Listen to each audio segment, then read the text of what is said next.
नमस्कार, आप देख रहे हैं डेली 24 भारत। मैं हूं आपके साथ अनीता शर्मा। शुरुआत करते हैं देश दुनिया की बड़ी खबरों से। दिल्ली की मुख्यमंत्री रेखा गुप्ता पर हमला करने वाले राजेश खिमजी पुलिस रिमांड पर हैं। पूछताछ में उसने बहुत बड़ा खुलासा किया है। राजेश ने बताया है कि वो शिव मंदिर बनाकर शिवलिंग की पूजा करता है। जब कुत्तों को लेकर सुप्रीम कोर्ट का आदेश आया तो उसने शिवलिंग में भगवान शिव के भैरव स्वरूप का दर्शन हुआ। भैरव स्वरूप में आए कुत्ते ने उसे दिल्ली जाकर अपनी बात रखने के लिए कहा और इसके बाद राजेश सोमवार को अपने घर से उज्जैन पहुंचा और वहां से भी उसे दिल्ली जाने का आदेश भैरव स्वरूप में ही आए कुत्ते ने दिया। फिर बिना टिकट के ही राजेश खिमजी ट्रेन से नई दिल्ली रेलवे स्टेशन पहुंच गया और नई दिल्ली रेलवे स्टेशन पहुंचने पर राजेश ने किसी शख्स से मुख्यमंत्री रेखा गुप्ता के घर का पता पूछा और इसके बाद से राजेश मेट्रो के जरिए मुख्यमंत्री रेखा गुप्ता के निजी आवास जाने के लिए निकल गया, लेकिन आरोपी गलत मेट्रो स्टेशन पर उतर गया और इसके बाद से आरोपी राहगीरों से पता पूछकर दिल्ली की मुख्यमंत्री के निजी आवास पर रिक्शे के जरिए पहुंच गया। रिक्शे वाले को राजेश ने पैसे भी दिए और आरोपी ने बताया कि उसने मुख्यमंत्री से कुत्तों को दिल्ली से बाहर नहीं करने की अपील की। आरोपी ने पुलिस पूछताछ में बताया कि मुख्यमंत्री के सामने अपनी समस्या बताकर वो शाम को ट्रेन से वापस गुजरात जाने वाला था। हालांकि पुलिस ये भी पता कर रही है कि आखिर राजेश के बयान में कितनी सच्चाई है। कहीं ऐसा तो नहीं कि पुलिस की जांच को भटकाने के लिए वो ऐसा बोल रहा हो। और फिलहाल अब पूरे मामले की जांच पड़ताल पुलिस कर रही है।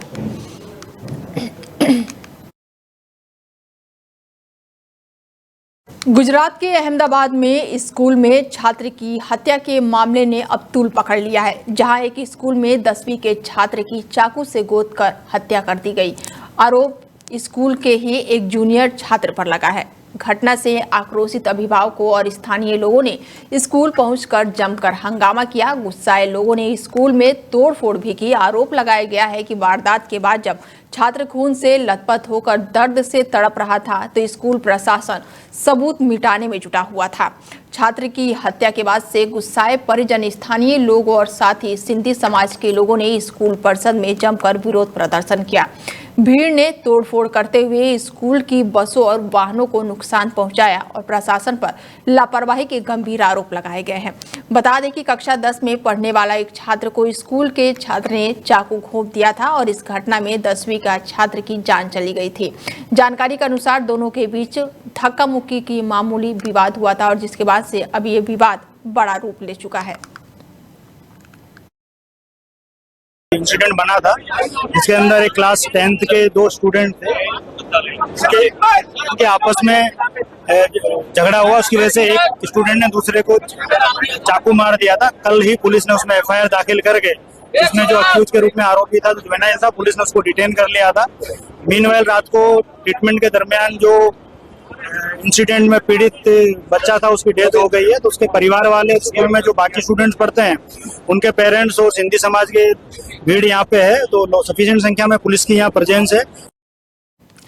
अमेरिका ने भारत पर 50% टैरिफ का बोझ डाल दिया है, लेकिन भारत ने ट्रंप प्रशासन के आगे हार नहीं मानी और इसी बीच विदेश मंत्री एस जयशंकर ने रूस के साथ व्यापार को और मजबूत करने का आह्वान किया है। उन्होंने रूसी कंपनियों से भारत के साथ और गहराई से जुड़ने की अपील की है ताकि दोनों देशों के बीच आर्थिक रिश्ते नई ऊंचाइयों को छू सके।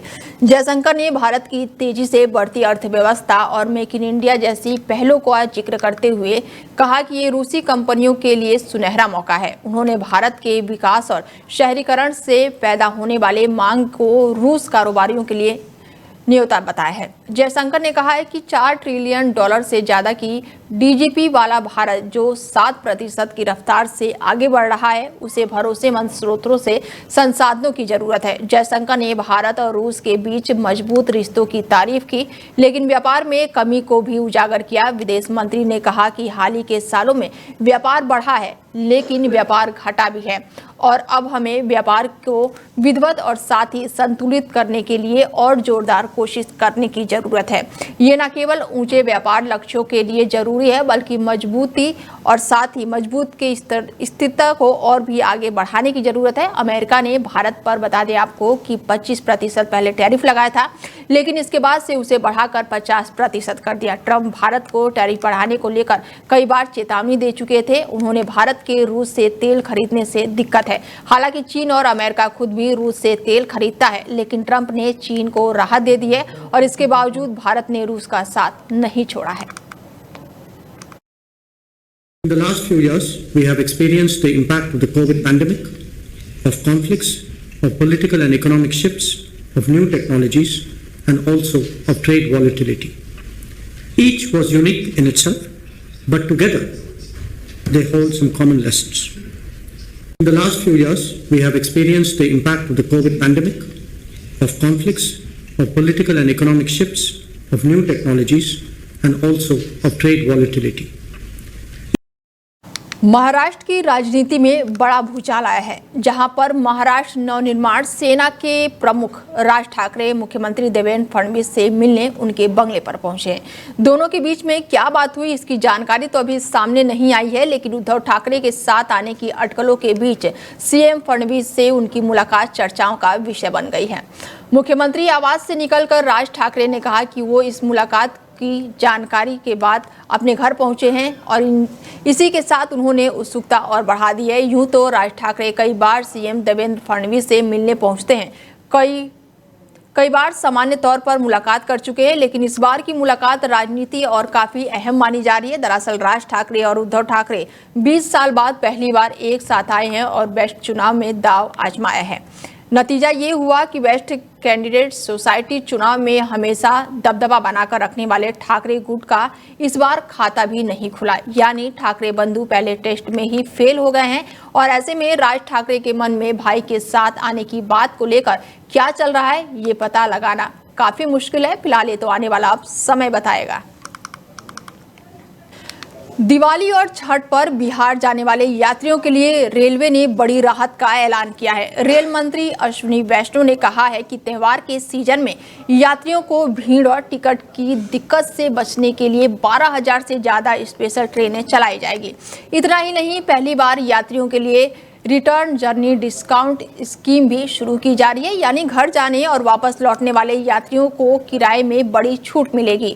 रेल मंत्री अश्विनी वैष्णव ने रेल भवन में प्रेस कॉन्फ्रेंस से बातचीत करते हुए बताया है कि इस बार रेलवे पूरी तैयारी के साथ त्योहारों में यात्रियों को सुविधा देने जा रहा है। 13 अक्टूबर से 26 अक्टूबर तक जो यात्री आगे की यात्रा करेंगे और 17 नवंबर से 1 दिसंबर के बीच वापसी करेंगे, उन्हें रिटर्न टिकट पर 20% तक की छूट मिलेगी। बिहार के लिए रेलवे ने कई नई ट्रेनों की भी घोषणा की है।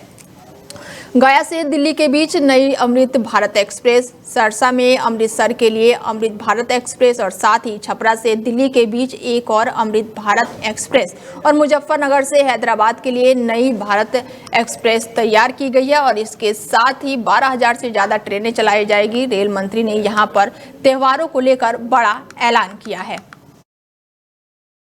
जो दीपावली और छठ के आगामी 2 बड़े त्यौहार हैं, इसके लिए विशेष व्यवस्था की जाए, ऐसी डिस्कशन में आया और साथ ही साथ ये भी ध्यान रखा जाए कि किस तरह से हमारे यात्रियों को रिटर्न जर्नी में सुविधा हो। तो इस चर्चा के बाद में ये तय हुआ कि आगामी दीपावली और छठ के लिए 12,000 स्पेशल ट्रेन चलाई जाएगी। देश के यशस्वी प्रधानमंत्री जी को धन्यवाद देता हूं कि बिहार के लिए चिंता किया, विशेष तौर पर 12,000 ट्रेन चलाकर बिहार में छठ पूजा और दीपावली के समय माननीय मुख्यमंत्री नीतीश कुमार जी का विशेष आग्रह था कि बिहार के लोगों को आने और जाने में कष्ट होता है। तो माननीय रेल मंत्री जी और माननीय प्रधानमंत्री जी को धन्यवाद देता हूँ और कई योजनाओं को आज स्वीकृति माननीय रेल मंत्री जी ने दिया है। प्रधानमंत्री जी के मार्गदर्शन में मैं धन्यवाद भी देता हूँ। अब सीधे आपको लेकर चलते हैं उत्तर प्रदेश के एटा में, जहां पर उत्तर प्रदेश के मुख्यमंत्री योगी आदित्यनाथ कुछ कह रहे हैं, वो सुनवाते हैं आपको।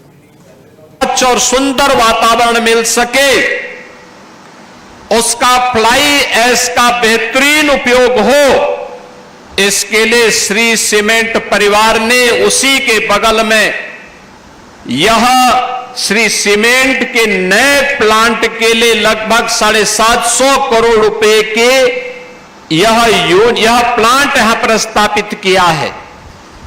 आप देख रहे होंगे दोनों में निवेश लगा है, एक में सरकार ने निवेश किया है, एक में बांगर परिवार ने श्री सीमेंट के मां के प्लांट के लिए निवेश किया है। दोनों में रोजगार भी उत्पन्न हो रहा है, प्रत्यक्ष भी और अप्रत्यक्ष रूप में भी। आप देख सकते हैं कि यह जो श्री सीमेंट का प्लांट यहां पर स्थापित हुआ है, प्लांट एक है, लेकिन इसके माध्यम से प्रत्यक्ष रूप से 500 लोगों को यहां पर कार्य मिला है। 3000 से अधिक लोगों को अप्रत्यक्ष रूप से कार्य मिला है। कोई ट्रक के लिए, कोई ट्रक में सहयोग करने के लिए,